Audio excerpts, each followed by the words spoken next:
Okay, class 11th हम लोगों ने अब अपना नया चैप्टर स्टार्ट करना है, पादप वृद्धि नियामक।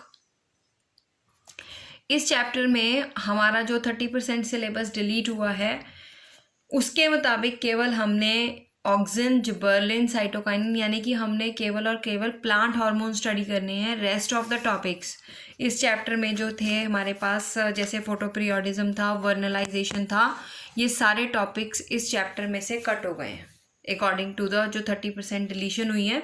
उस डिलीशन के हिसाब से केवल और केवल हमें हार्मोनल वाला पोर्शन इसमें करना है। बाकी सारा पोर्शन वर्नलाइजेशन, फोटोपीरियोडिज्म वो और सीड जर्मिनेशन वो कट हो गया है। ठीक है, तो मैं अब यहाँ से चैप्टर आपका स्टार्ट कर रही हूँ। Plant growth regulators. Plant growth regulators मतलब प्लांट के अंदर जो वृद्धि है वो किस तरह से रेगुलेट होती है, कि कौन उसका नियमन करता है वृद्धि का। तो वो जो प्लांट की एक्चुअली में वृद्धि का रेगुलेशन है वो हार्मोन्स और एंजाइम्स के द्वारा होता है। जैसे हम लोगों के अंदर भी हमारी जो ग्रोथ है वो हार्मोन्स अफेक्टेड करते हैं, इसी तरह से प्लांट्स के भी जो हैं वो लिविंग हैं, इनमें भी हार्मोन्स जो हैं वो अफेक्ट करते हैं वृद्धि को। और इन्हीं हार्मोन्स को, क्योंकि ये प्लांट्स के अंदर पाए जाते हैं, इसीलिए हम इन्हें फाइटो हार्मोन्स भी कहते हैं। फाइटो का मतलब होता है पादप, पादप में पाए जाने वाले हार्मोन्स, और इन्हीं को हम वृद्धि नियामक भी कहते हैं, ग्रोथ रेगुलेटर्स भी कहते हैं। अब ये जो प्लांट्स के हार्मोन्स हैं, बेसिकली हमने 5 हार्मोन्स हैं। ये देखिए, auxin, gibberellins, right, cytokinin, abscisic acid और इथाइलिन। अब इनमें से ये जो क्लासिफिकेशन है हमारे पादप हार्मोन्स की, इनमें से 3 हार्मोन्स जो हैं उनको जनरली वृद्धि वर्धक या ग्रोथ प्रमोटर्स कहा जाता है। कौन कौन से हैं? ऑक्सिन है, जिब्रेलिन्स हैं और साइटोकाइनिन है। ये ग्रोथ प्रमोटर हैं, यानी कि वृद्धि को बढ़ाते हैं। और ये जो 2 लास्ट वाले हैं, एब्सिसिक अम्ल और एथिलीन, ठीक है, ये जो हैं इन्हें हम वृद्धि रोधक या फिर ग्रोथ इनहिबिटर्स कहते हैं। ये वाले वृद्धि को रोकते हैं, और ये ऑक्सिन, जिब्रेलिन्स और साइटोकाइनिन, ये तीनों ये वृद्धि कारक हार्मोन्स हैं। ठीक है, अब हमने हर हार्मोन को सिंगली अपना स्टडी करना है, जिसमें सबसे पहला हार्मोन जो मैं आपको ले रही हूँ वो है ऑक्सिन। राइट, अब देखिए ऑक्सिन जो है हमारे पास, ये मिलता कहाँ है ऑक्सिन। यहाँ से मैं स्टार्ट कर रही हूँ, इसके हमें फंक्शंस करने हैं। थोड़ी सी पहले इसकी ब्रीफ हिस्ट्री जान लेते हैं। ब्रीफ हिस्ट्री जानने पर इसके फंक्शंस को समझना इजी हो जाएगा। राइट, ऑक्सिन जो है वो जनरली हमें टिप्स पे मिलता है, राइट, शीर्षस्थ स्थानों पर, हमारी स्टेम की टिप्स पे ये सबसे ज़्यादा पाया जाता है। तो ऑक्सिन पादप हार्मोन की श्रेणी का इस पादप हार्मोन की श्रेणी में सबसे इम्पॉर्टेंट स्थान रखता है।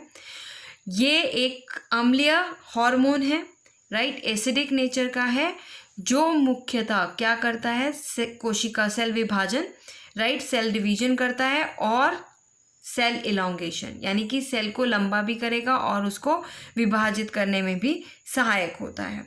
राइट, रासायनिक दृष्टि से हमारे पास जितने भी ऑक्सिन है वो जनरली इंडोल एसिटिक एसिड, ये जो इंडोल एसिटिक एसिड है ये हमारे पास नेचुरली पाया जाने वाला ऑक्सिन है, जो हम प्लांट से एक्सट्रैक्ट करते हैं।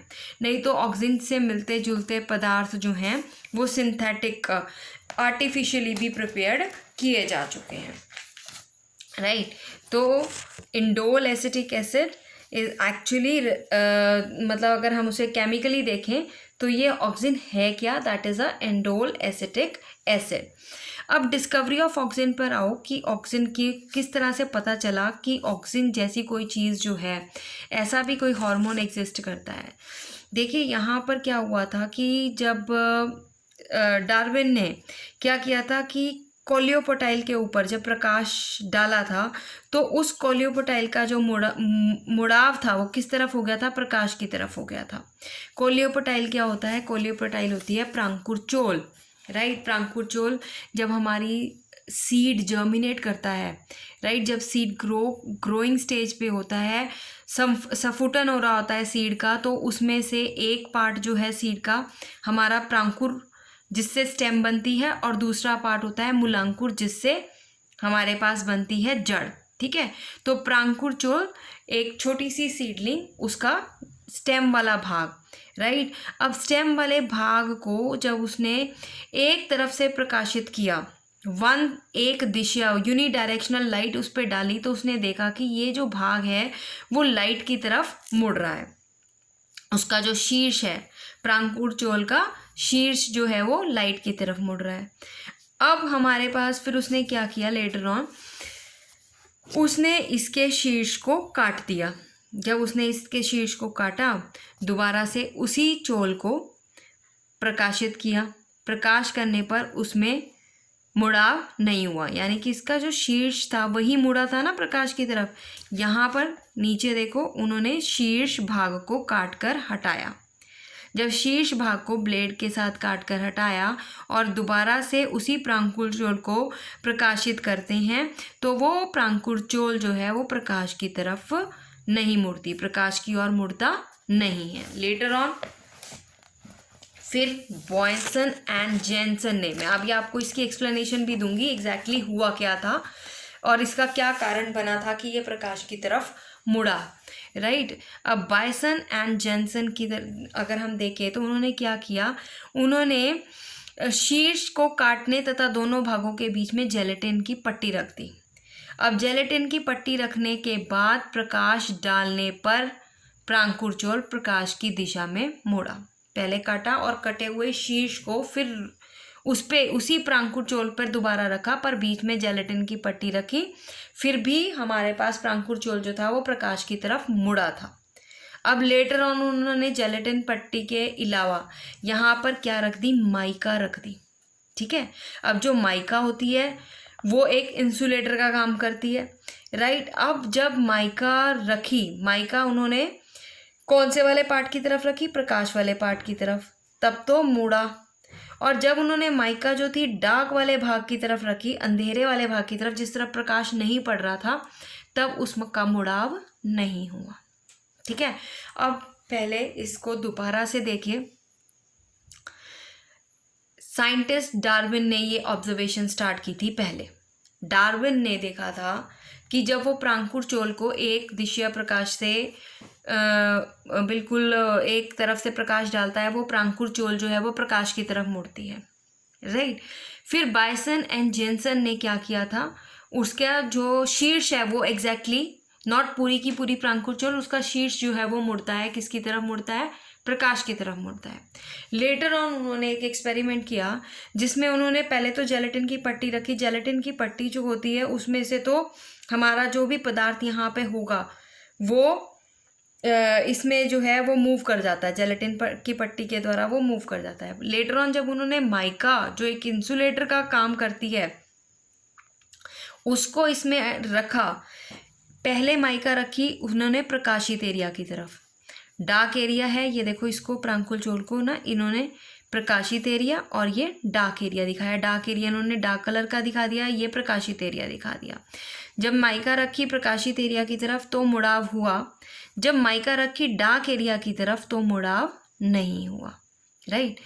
तो अब उसके बाद उन्होंने क्या डिसाइड किया, एक्चुअली में डिसीजन की यहाँ पर कोई ना कोई ऐसा पदार्थ है, राइट। वो पदार्थ जो है जब हम लाइट से प्रकाशित करते हैं तो वो डार्क एरिया की तरफ ज़्यादा इकट्ठा होता है और वहाँ के सेल्स इलोंगेट होते हैं और वो सेल्स इलोंगेट होकर जो है इस प्रांकुर चोल को मोड़ रहे हैं, राइट। फिर उसके बाद वेंट ने भी एक एक्सपेरिमेंट किया जिससे और ज़्यादा क्लैरिटी हुई। वेंट एक साइंटिस्ट है जिन्होंने हमारे पास जई के जो प्लांट है उसके ऊपर एविना सेटाइवा, जिसके ये जो ओट्स होते हैं उस प्लांट के ऊपर उन्होंने एक्सपेरिमेंट किया। उन्होंने क्या किया था, उन्होंने इसके शीर्ष को काटा और शीर्ष काटने के बाद अगार अगार जेल के ऊपर रख दिए, राइट। फिर उस अगार अगार का पीस काटकर उस चोल के ऊपर, शीर्ष की बजाय उस अगार अगार का पीस काट कर उसने चोल के ऊपर रख दिया, उस प्रांकुर चोल के ऊपर। जब प्रांकुर चोल के ऊपर रखा तो वो प्रांकुर चोल मुड़ा, यानी कि अगार अगार के टुकड़े में वो ऑक्सीजन आ गया था, राइट। वो ऑक्सिन अगार अगार के टुकड़े पर आ गया था और जिस वजह से अगार अगार का टुकड़ा मुड़ गया। अब इसके मुड़ने का कारण क्या रहा? एक्चुअली में जब हम ऑक्सिन इस प्रांकुर चोल को एक तरफ से प्रकाशित करेंगे, राइट, जब इसे मान लो इस तरफ से हमने प्रकाशित किया, इसको लाइट दी, तो लाइट देने की वजह से इसके इस तरफ के जो ऑक्सिन है वो सारा का सारा पीछे डार्क एरिया में इकट्ठा हो जाता है। जब ऑक्सिन डार्क एरिया में इकट्ठा होगा तो पीछे के सेल्स जो हैं वो इलोंगेटेड हो जाएंगे। जब वो इलोंगेटेड हो जाएंगे तो वो चीज़ जो है वो मुड़ जाएगी इस तरह से, और आगे के सेल का साइज इतना ही रहेगा। मान लो ये सेल की अरेंजमेंट है, ये हालांकि सेल्स की अरेंजमेंट ऐसी होती नहीं है, आप लोगों को समझाने के लिए है। ये नॉर्मल अरेंजमेंट सेल की आप देख रहे हैं, एक सीधी प्रांकुर चोल जो मुड़ी हुई नहीं है, राइट। यहाँ पर जब हम इसे प्रकाशित करते हैं तो प्रकाश देने के बाद क्या होता है कि जो प्रकाशित वाले एरिया के सेल्स हैं उनका साइज तो रहता है सेम, पर यहाँ पर कुछ एक ऐसा पदार्थ इकट्ठा हो जाता है जिसकी वजह से सेल का साइज हो जाता है लंबा, और लंबा होने की वजह से ये जो है लंबाई हो जाएगी, तो ये चीज़ जो है वो मुड़नी शुरू हो जाएगी, राइट। तो ये जो था एक ऐसा पदार्थ था जो एक्चुअली में एकत्रित होकर सेल को इलोंगेट कर रहा था। लेटर ऑन इसे ऑक्सिन का नाम दिया गया, ठीक है। तो इससे सिद्ध होता है कि हार्मोन जो है वो प्रांकुर चोल में वृद्धि में सहायक है, राइट। और ये जो प्रांकुर चोल में तो ये वृद्धि में सहायक होता है, पर जड़ के अंदर इसकी एक आगे और तुम्हें पार्ट बताऊंगी कि जड़ में ये वृद्धि को कम कर देता है अगर ये ज़्यादा मात्रा में जड़ में उपस्थित होगा। सूक्ष्म मात्रा में ये जड़ों में वृद्धि करता है, स्टेम में तो ये वृद्धि ही करता है, पर जड़ों में अगर ये ज़्यादा मात्रा में होगा तो ये वृद्धि को कम कर देता है या फिर ये रोक देता है। इस हार्मोन की निश्चित मात्रा जड़ों की वृद्धि को प्रेरित करती है, परंतु अधिक मात्रा वृद्धि को धीमे करती है। इससे यह भी सिद्ध होता है कि तने की अपेक्षा जड़ को हार्मोन्स की कम आवश्यकता होती है, राइट। तो ये इस तरह से ऑक्सिन की खोज जो है वो हुई है। अब हम इसके आधार पर देखेंगे ऑक्सिन्स के फंक्शन। जो फर्स्ट फंक्शन है ना वो काफ़ी हद तक हमारे इसकी खोज पर निर्भर करता है। अब ये जो फर्स्ट जो फंक्शन है दैट इज़ प्रकाशानुवर्तन और गुरुत्वानुवर्तन, यानी कि ये फोटोट्रॉपिज्म और जियोट्रॉपिज्म शो करने में किस तरह से सहायक है। अगर हम फोटोट्रॉपिज्म की बात करें, मैंने तुम्हें कहा था जब इसकी खोज की गई थी तो इसी तरह से की गई थी कि जब हम प्रांकुर चोल को एक तरफ से प्रकाशित करते हैं तो ये जो है प्रांकुर चोल वो प्रकाश की तरफ बढ़ती है। ये वाला जो पूरा पॉइंट है आपको तभी समझ में आना था जब आप इसकी हिस्ट्री को पढ़ते कि किस तरह से इसकी खोज हुई है। अब आपको ये एकदम से पता चलेगा ये प्रकाशानुवर्तन गतियाँ कैसे शो करवाता है ऑक्सिन। ऐसा माना जाता है कि जिस दिशा में प्रकाश पड़ता है ऑक्सिन की मात्रा उससे विपरीत दिशा में चली जाती है, जिसके कारण अप्रकाशिक भाग में कोशिका धीरगन तीव्रता से होने लगता है। जिस तरफ से लाइट पड़ेगी उसके ऑपोजिट सेल्स में ऑक्सिन इकट्ठा हो जाएगा। जब उसके ऑपोजिट सेल में ऑक्सिन इकट्ठा हो जाएगा वहाँ पर सेल्स इलोंगेट कर जाएंगे, और जो सेल्स इलोंगेट करेंगे तो ये जो है वो प्रकाश की तरफ मुड़ना शुरू हो जाएगा, राइट। जिसके कारण अप्रकाशी भाग में कोशिका धीरगन तीव्रता से होने लगता है डार्क एरिया में, जिससे तने की लंबाई बढ़ जाती है। प्रकाशित क्षेत्र में कम ऑक्सिन होने के कारण जो प्रकाशित क्षेत्र है उसमें ऑक्सिन कम रहता है, कोशिका धीरगन भी कम होता है और तने की लंबाई की वृद्धि कम हो जाती है, राइट। और गुरुत्वानुवर्तन अगर हम देखें, गुरुत्वानुवर्तन में ऐसा माना जाता है कि अगर आप प्लांट को क्षैतिज स्थिति में रखोगे, राइट, क्षैतिज स्थिति में रखने पर जड़ें जो हैं वो ऊपर की जो तना है वो ऊपर की तरफ और जो जड़ें हैं वो नीचे की तरफ आएंगी। अब ऐसा क्यों होता है कि जब आप इसको किसी भी पादप को हॉरिजॉन्टली आपने रखा तो ग्रेविटेशन के कारण जो ऑक्सिन जो है वो कहाँ आ जाता है, जड़ तथा तने के नीचे, यहाँ पर एकत्रित हो गया अधिक ऑक्सीजन की मात्रा और यहाँ पर भी एकत्रित हो गया ऑक्सीजन की मात्रा ज़्यादा। क्यों? क्योंकि ग्रेविटेशनल पुल लग रही है तो ज़्यादा से ज़्यादा ऑक्सीजन जो है वो यहाँ पे इकट्ठा हो जाएगा नीचे की ओर। जब ये यहाँ पर नीचे की ओर इकट्ठा हो गया तो जड़ में अगर ये ज़्यादा मात्रा में इकट्ठा हो जाए तो ये वृद्धि रोधक होता है, राइट। तो इसके ऑपोजिट वाले सेल्स जो हैं वो ज़्यादा इलोंगेट होंगे और जड़ जो है वो नीचे की तरफ आएगी। और हमारे पास तने में ऑक्सीजन जो है वो पॉजिटिव जियोट्रोपिज्म शो करेगा, सॉरी जड़ों में यहाँ पर क्या हो जाएगा, यहाँ पर ऑक्सीजन की मात्रा ज़्यादा होने की वजह से ये वाले सेल्स जो हैं वो लंबे होंगे और तना जो है वो ऊपर की ओर जाएगा, राइट।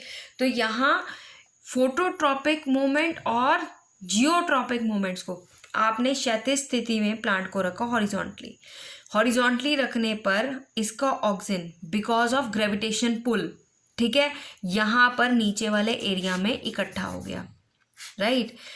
जब वो नीचे वाले एरिया में इकट्ठा हुआ तो तने वाली साइड में ऑक्सीजन हमेशा वृद्धि करता है। मैंने तुम्हें पहली लाइन बताई थी, तने वाले साइड में ऑक्सीजन क्या करेगा, वृद्धि करेगा। जड़ वाली साइड में ये वृद्धि जो है वृद्धि रोधक हो जाता है अगर अधिक मात्रा में मिलता है।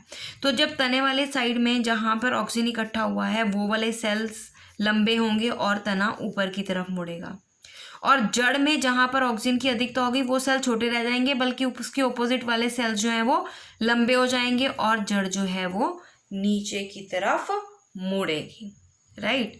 अब इसके आगे के फंक्शंस जो हैं, कोशिका विभाजन को प्रेरित करता है ऑक्सीजन, इसके साथ साथ कोशिका का धीरगन भी करता है, लंबाई भी कोशिका की बढ़ाता है। ये मेन फंक्शन है ऑक्सीजन का। शीर्ष प्रमुखता यानी कि एपिकल डोमिनेंस शो करता है। अब एपिकल डोमिनेंस जो है इसका मतलब जब तक हमारी सबसे टॉप मोस्ट कलिका रहेगी प्लांट के ऊपर तो वो लेटरल पार्श्व कलिकाओं को बढ़ने नहीं देगी। अगर ये टॉप मोस्ट कलिका रहेगी तो ये साइड वाली जो पार्श्व लेटरल कलिकाएं होती हैं उनको ग्रो नहीं करने देती। तो एपिकल डोमिनेंस शो कर रहा है ऑक्सीजन, राइट। पादपों में यदि शीर्ष कलिका रगी होती है तब ये पार्श्व कलियों की वृद्धि रुक जाती है। शीर्षस्थ कलिका का यह प्रभाव क्या कहलाता है, एपिकल डोमिनेंस या शीर्षस्थ प्रमुखता कहलाता है। और यह क्रिया क्यों होती है, ऑक्सीजन के कारण होती है।